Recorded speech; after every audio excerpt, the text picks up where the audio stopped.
Okay, fine, I entertained the other end of things, of how it may be possible that US legacy orders may not go bankrupt.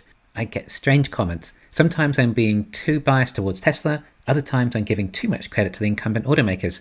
Well, guess what? What do you think objective research and journalism without an agenda looks like? I know it's new to most of you as it is to me, but I pride myself on this, especially when it comes to investing. I don't just bury my head in the sand and hope everything will go well with Tesla. I'm actively looking for their weaknesses too, and have reported them at times. If you don't like what I say sometimes, then that's okay. It's just me researching my findings and reporting them. I may change my opinion later down the road in light of new information, but this is just me analysing the data and information that we have on hand.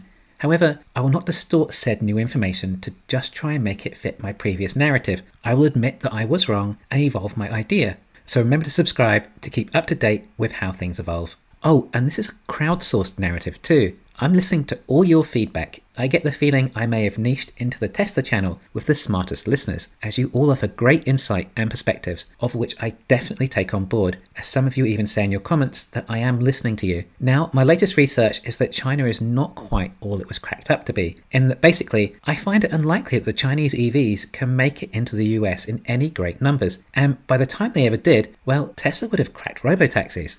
I basically have not been able to find a route I think that is viable for the Chinese EVs to succeed in any big way in the US, and no one else seems to either. All they ever say is it will be just like the Japanese in the 70s, which is hardly a strategy. Just like how I've run so many scenarios with legacy autos and how they would go bankrupt, as this transition is just going to be so very difficult for them. But in light of this new information regarding Chinese EVs, it led me to think that perhaps the legacy autos may have more of a chance than I initially thought if the Chinese EVs are not going to be there in large numbers. But maybe it just means legacy might last that little bit longer. I've been talking about shorting GM and Ford in the past, as I want to hedge or insure my Tesla shares in case of a market crash. Now, a lot of you may disagree with me on a lot of things and tell me how successful the Chinese EVs are going to be, but are you willing to back your opinion up with money? Did you put your money where your mouth is? I expect a lot of you did not. However, I'm looking at putting about $50,000 up against legacy autos to bet against them and bet on their failure.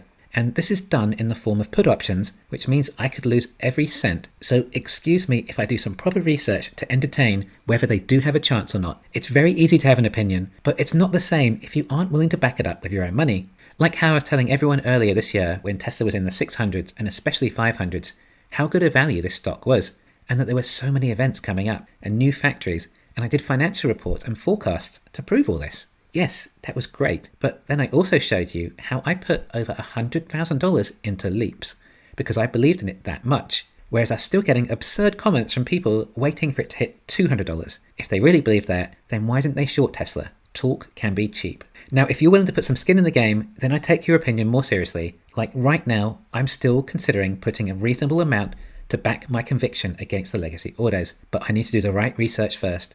And I'm not willing to go off by just what one person may have said, no matter how credible they are. Now, as I said, the two I were looking at were Ford and GM, but after recent events, I think that GM is the one to go for. It astonishes me to the level that Mary Barra and Biden are willing to go with their lies. The corruption is making my head spin. It would seem that the government are going to do whatever they can to help GM, and there's a good reason for it, because they need it. They know how much trouble they're in. They've left it all too late.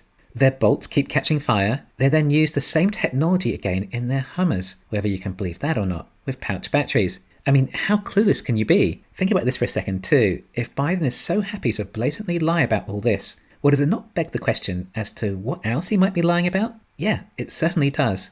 Like I say, politicians are just actors that were not good looking enough to be in movies. GM claim they'll have 30 or so new EVs in the next few years, yet we haven't even heard a mention of any of these models, let alone a concept or anything.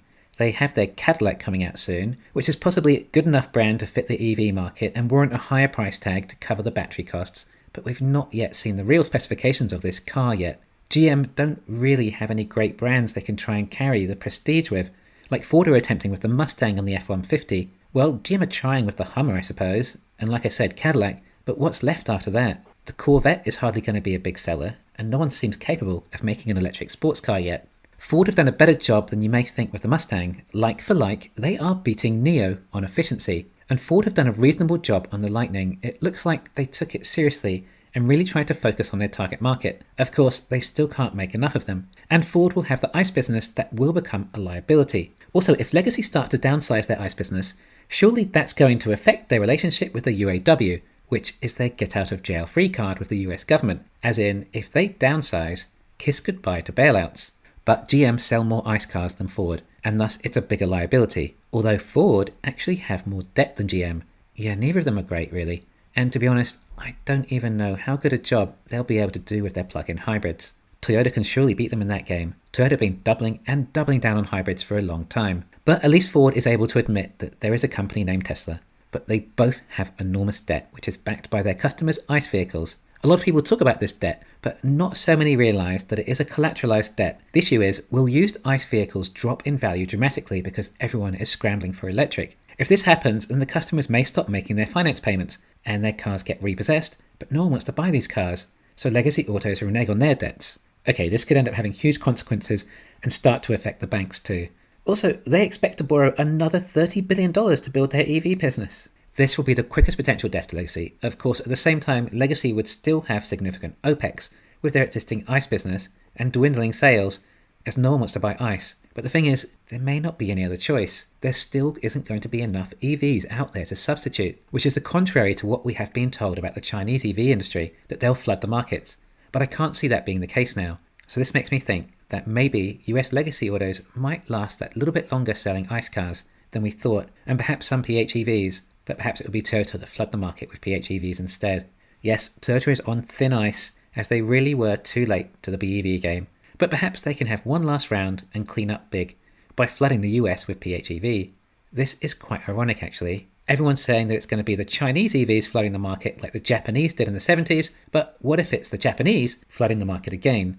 Toyotas will still have rebates. This could kill legacy in the US. I mean, it's highly ironic that the EV rebate ends up finishing the ones they were meant to help that much faster. But this is economics. It's not an exact science. You never know the consequences, especially with a bill that gives rebates to this insane level. Anything could happen, and it likely will end up blowing up in their faces. Not to mention the fact this is funded with modern monetary theory. The government could be pouring fuel over GM's EV fire. And no, I don't mean literally their EVs catching on fire, but the struggle they already face. Now I think about this could be a further reason to bet against GM, but I need to get my timing right.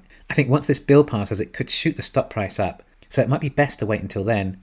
I would then likely dollar cost average. I'll be reporting what I do in real time on Twitter as usual, so make sure you follow me there too.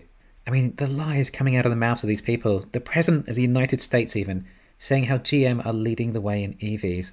All they've done is made the Bolt that has a high chance of going up in flames, and then this Hummer too. It's astonishing. But how quickly will it happen? How long will it take the markets to realise GM are in big trouble? Well, that sounds like a topic for another video. Thanks for listening. Please hit the thumbs up and subscribe. You can follow me on Twitter and talk to me on Patreon.